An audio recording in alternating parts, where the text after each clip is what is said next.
Since the talk of declaring a state of disaster to try and get on top of our electricity crisis here in South Africa, there's been varying views on this. One of them is, why has it taken so long to get to this point? And others expressing their reservations about declaring this a disaster. The ANC's NEC has supported the idea, but there are South Africans who have concerned there might be a repeat of the corruption that we saw at the height of COVID-19 when that national state of disaster was put in place to fight the pandemic. Well, let's get the thoughts then of Director of the Economic Modelling Academy. It's Dr. Pali Lehohla joining us this morning. Doctor, good to have you on ENCA.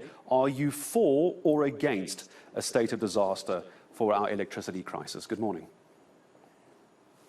This is a problematic question that may not get a yes or no answer.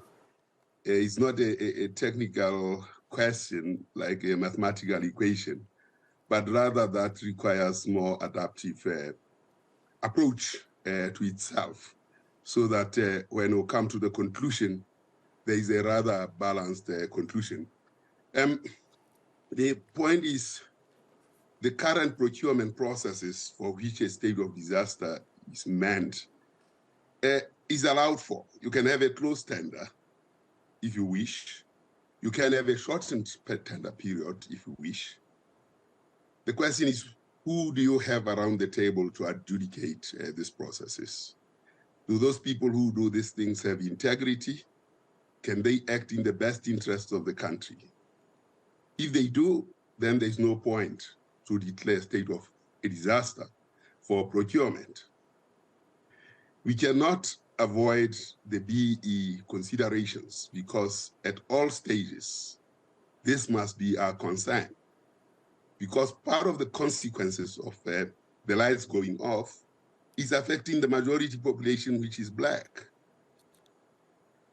We cannot ignore, when we think about just energy transition, only about the environment. We have to consider those who have been inhaling those fumes for years and years since ESCOM was established. There's none of that consideration in our just energy transition.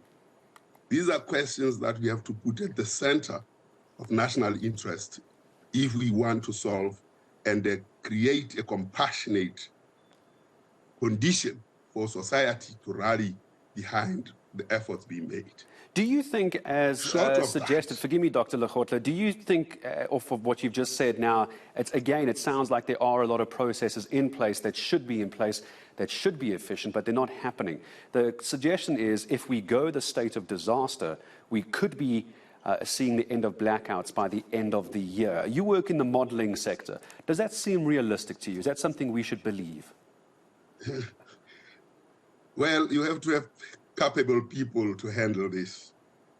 A state of disaster that will throw at the state of disaster without capable people will give you the same results. We have law enforcement. Part of the problem is theft of cables. You need to declare state of disaster on theft of cables. Surely, then you must be a failed state when you do that. Because there are technologies that you can trace people and see them and arrest them. You don't need a state of disaster to arrest people. You don't need a state of disaster to deal, what I said, theft of cables, theft of rail. All these things are happening in full glare of people who are appointed to deal with these things. You don't need a state of disaster for that. So, yes, we have a situation that has been allowed to deteriorate to where it is now, in full glare of the people that want to declare a state of disaster. So how do they declare a state of disaster on things that they have seen deteriorating in their full glare?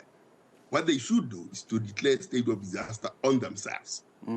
You're talking about the government, aren't you? You're talking about the government of South Africa, aren't you? Yes, indeed. Indeed, the government must declare a state of disaster on itself, not on the subject of energy.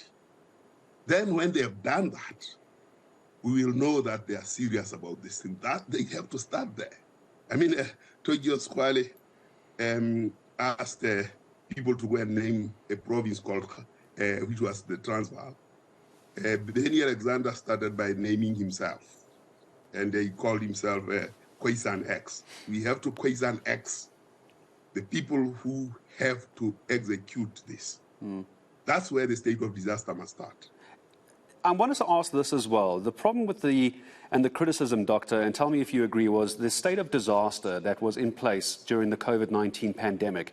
It was seen as unfair, it was seen as unjust, unreasonable, and many South Africans were furious as a result of how it was done. Why and how do you think this could affect the ordinary South African if we went into a state of disaster, do you think? Because we don't have a very good example to go on. COVID-19 state of disaster was a bit of a mess. We don't have a good example to go on. What do you think this will do for us regular South Africans?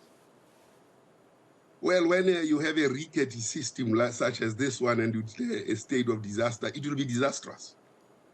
You really have to go on the procedures that we have established, get the right people in those areas who have compassion for South Africa, who can be guided, and put people with a moral fiber in these areas, even if they do not do the work, but they must be around the table to see that procedures are followed. You cannot declare a state of disaster when you are a rickety system such as this one. It will be disastrous. There's no plan on the table at the moment to deal with energy hunger of the poor. I mean, the rich have ways of managing this through their inverters and so on, generators and like. The poor have nothing. I have not seen a plan for this. I don't know then what the state of disaster means for those people. There's no plan for them. Who are the right people, Doctor? You've made such a good point, Doctor. Forgive me for jumping in. You said the right people with compassion. In your ideal world, who are those people to lead the state of disaster with compassion if it were to happen? Who's that?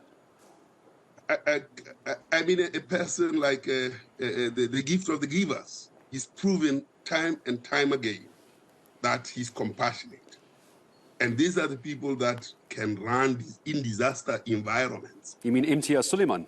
So, Sooliman, yes. He knows when to run in a disaster situation. Our government, unfortunately, has not demonstrated that to date. In COVID conditions, COVID was unknown to us. I mean, it was a difficult thing. It came from where we didn't know. But the ESCOM, the Transnet, all these other things, we know where they came from. We have seen them as they unfolded. Then when you declare a state of disaster on them, we've long declared a state of disaster to destroy them. So how do we declare a state of disaster to try and reconfigure them? We don't have a moral authority to do so. That's the problem. And if we don't have the moral authority and the ethics around them, we have no authority, therefore, to declare a state of disaster. We cannot go outside the Constitution and those other requirements when you don't have the moral fiber or moral authority to do so.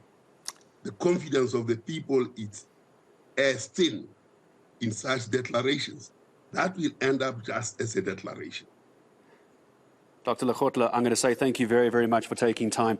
I took more time than I was supposed to, but it's always such a pleasure talking to you, and I always appreciate your thoughts wearing his Proteas jersey as well, it looks like, from here as well, supporting the Proteas Economic Modelling Academy. Dr. Pali Lehohla giving me a nod that he's wearing his Proteas jersey. My thanks to him as well. And we'd love to get your thoughts on what the doctor had said. It wasn't just about the state of disaster. He was also very kind to go down the road of talking about who are the right people to do this. He mentioned the names like Imtiaz Sooliman and Gift of the Givers. Would you agree? You can tweet us at ENCA. Maybe my team will grab a few of those comments and use them here on the show as well.